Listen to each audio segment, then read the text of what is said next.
Hey, everybody. Welcome back to another episode of Soul Focused Radio. This is your host, Martin Friedman, and I'm so excited today to be joined by Dr. Arlene Coleman. Arlene, how are you doing? I'm doing great, Martin. And you? I'm doing really well myself. You're joining us today from Indiana. How's the weather? How's life in Indiana? Well, it's a little cold and rainy today, but any day is a good day. Absolutely, absolutely. Yeah, you remind me of my when my father was towards the end of his life. I'd say, how you doing, Dad?" And he'd say, "Alive," and I'd always say back to him, "Well, it's better than the alternative." And he'd always laugh. That was our little saying. So I agree with you 100%. So we can just jump right into this conversation. I'm so excited to be able to talk to you. As you know, we've been trying for a while to schedule this, and we finally can. I'm really excited to hear your story and share your story with our listeners. Our listeners, really have given us feedback that they really like meeting our team. Sometimes people, before they engage with us in a training, they want to know a little something about who the trainers are. So this is an opportunity to get to know you a little bit along with the rest of our facilitators. So if you want to just, say who you are and just a little bit about yourself, and we'll go from there. Okay. Well, I'm Arlene Coleman. I live in Indianapolis, Indiana. I am one of 13 children. I'm also the mother of 2 daughters and 3 granddaughters. I am a retired educator. I spent 41 years at the secondary level, both as a teacher and an administrator, and then 10 years in higher ed. And all of that work, of course, was done in education. I'm currently involved in anti-racism work, social justice, racial work, which I have been involved since the 1980s. So I collect butterflies. I like music, live plays, dancing, and a lot of fun stuff that we really haven't been able to do a lot of here lately because of the pandemic. But I know we'll be able to get back to that soon, and I'm really looking forward to it. Yeah, thank you for saying that part, because I was going to say the same thing. I was going to, like, at least 2 out of those 3 activities you haven't been able to do very much for the last year and a half or so. So that's a long time to be working in education. Can you tell us a little bit about what was your experience as a student? Because I know a little bit that you had a pretty interesting experience yourself as a student growing up in Indiana. So if you could just talk a little bit about that, that would be awesome. Sure. I'd like to start out sharing my parents' education or lack thereof because of racism. But my mom Perfect. had an 8th grade education and my dad had a 3rd grade education. They both grew up in the South and was part of the great migration that migrated from the South to the North. They both were sharecroppers and they both picked cotton.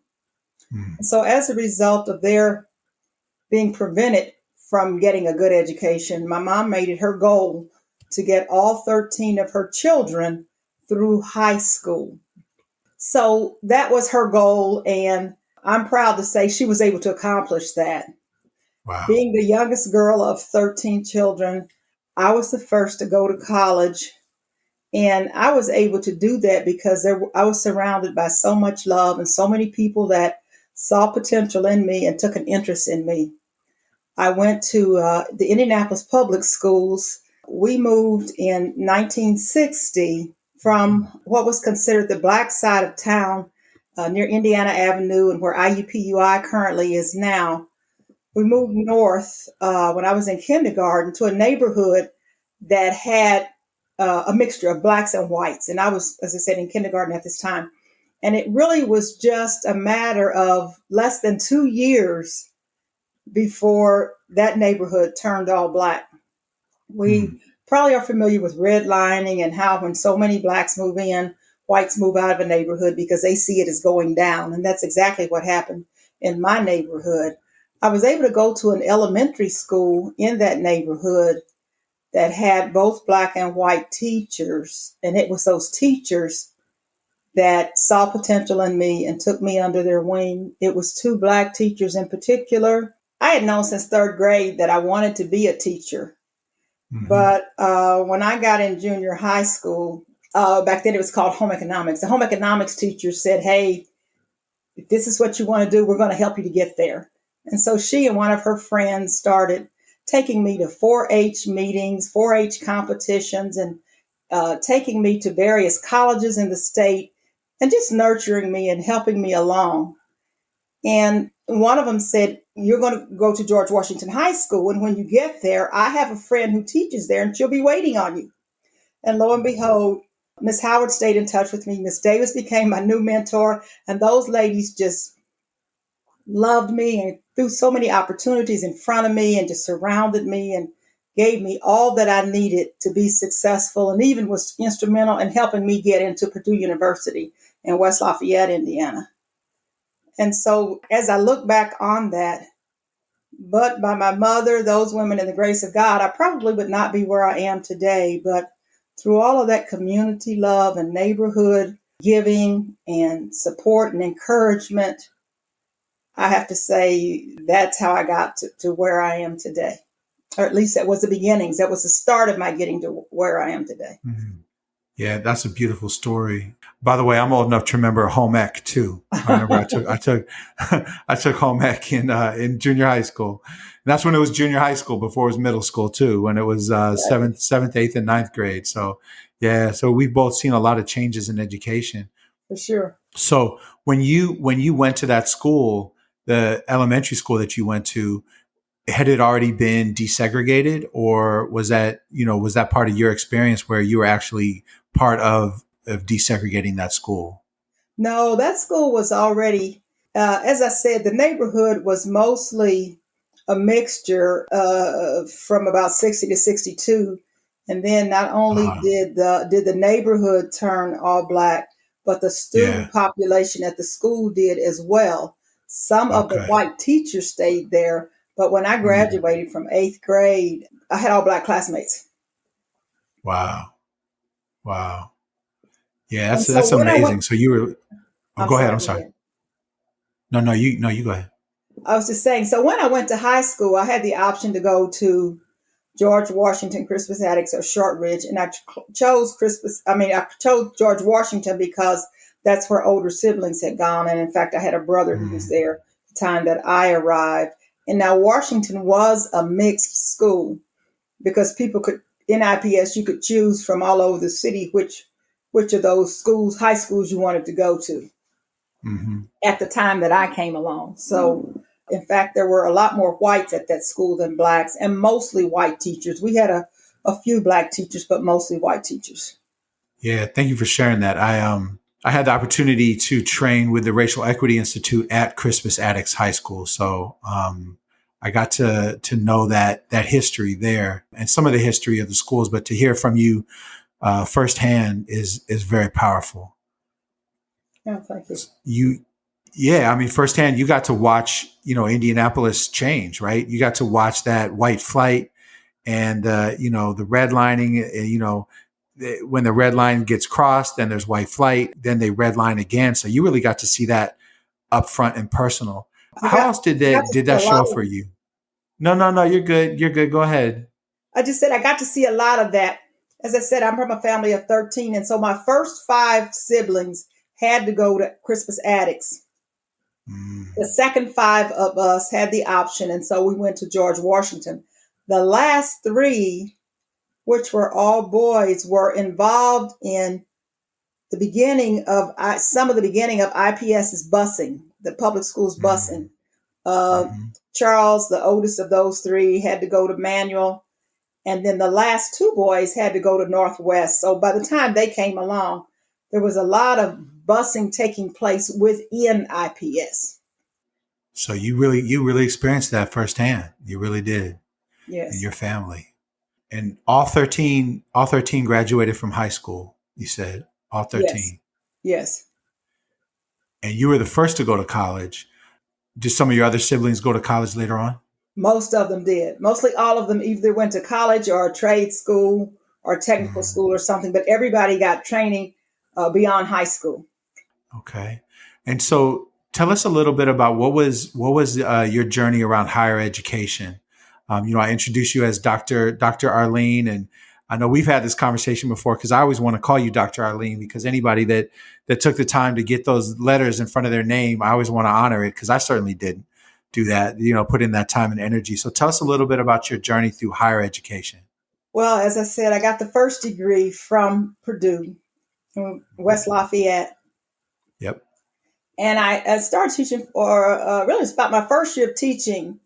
And there were, again, Black mentors in IPS. And one in particular pulled me to the side and said, have you ever thought about going into administration? Why don't you start taking a couple courses in the evenings to see if it's something you think you would be interested in? And lo and behold, I did. So I got the master's in secondary ed and administration at the same time. And so I was in the classroom for 10 years, an administrator the rest of my time at the high school level. And maybe after I had been an administrator for about 10 or 15 years, I thought Indiana State was starting a program where they wanted to allow administrators in the city to get PhDs. And I applied and was fortunate enough to get in the program. There were 12 of us. As I said, it was a pilot program. So the professors came to us in the evenings as opposed to us going to them. We did have to do our residency on campus one summer, but by the grace of God, I was fortunate enough to earn a PhD in educational leadership. That's awesome. Yeah, that's awesome. That's why I have to call you Dr. Arlene because that's a lot of work. It wasn't. I'm sure the grace of God had a lot to do with it, but I bet you there was a lot of hard work from, from Dr. Arlene along the way.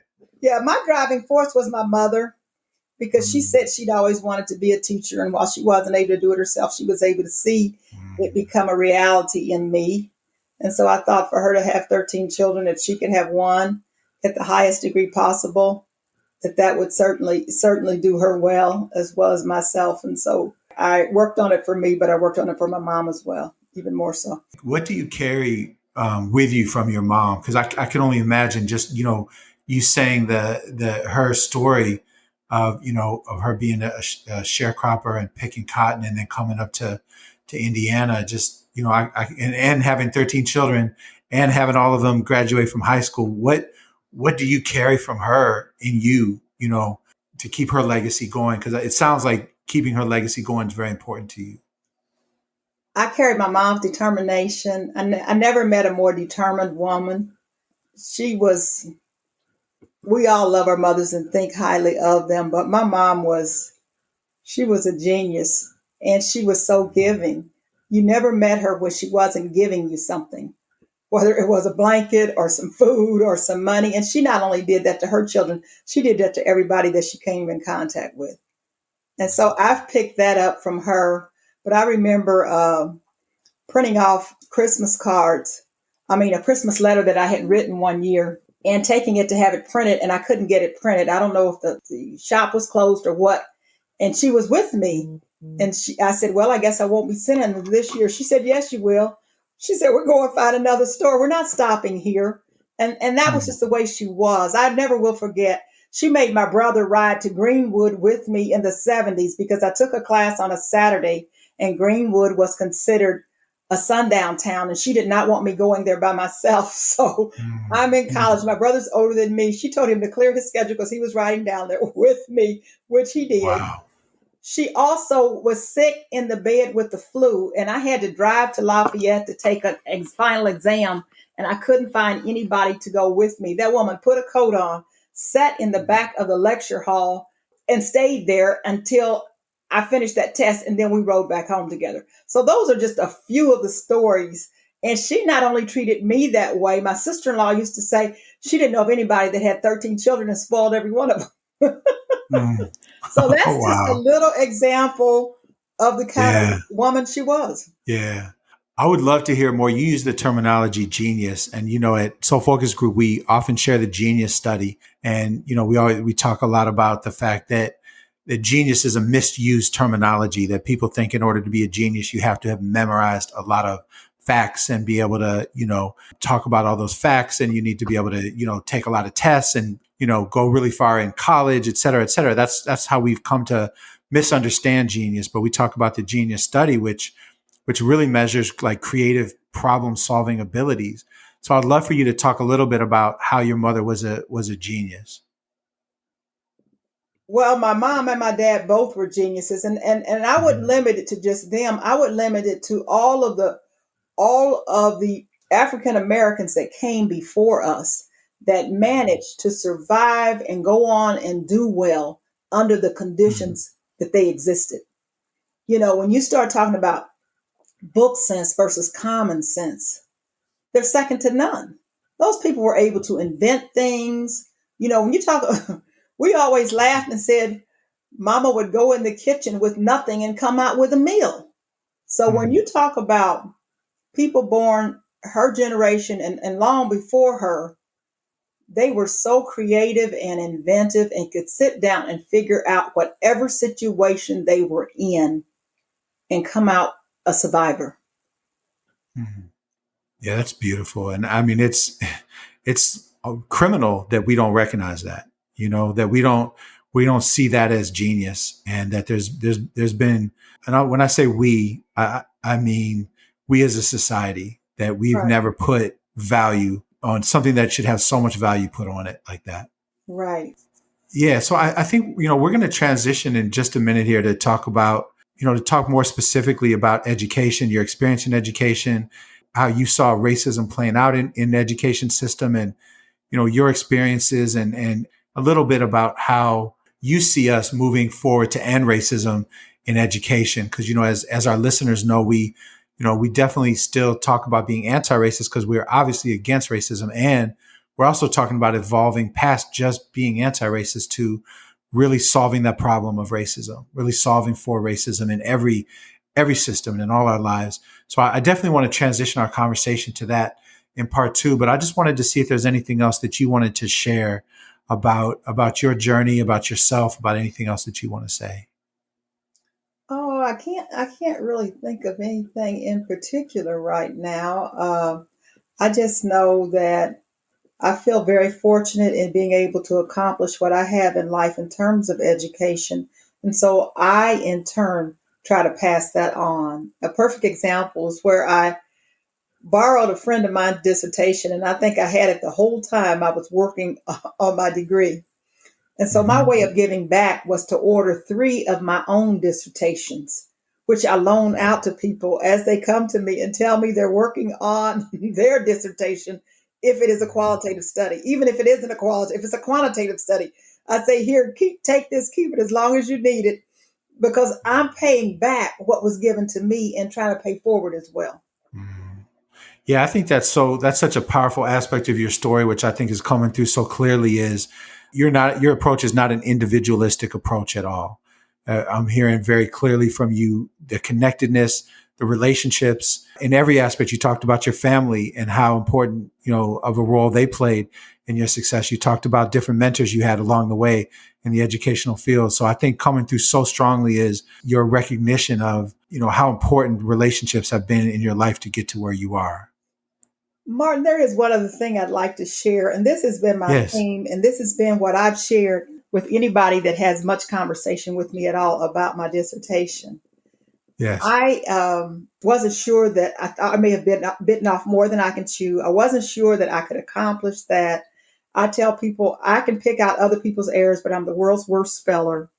Mm. I have learned to develop a writing technique and skill over time, but I didn't start out with that.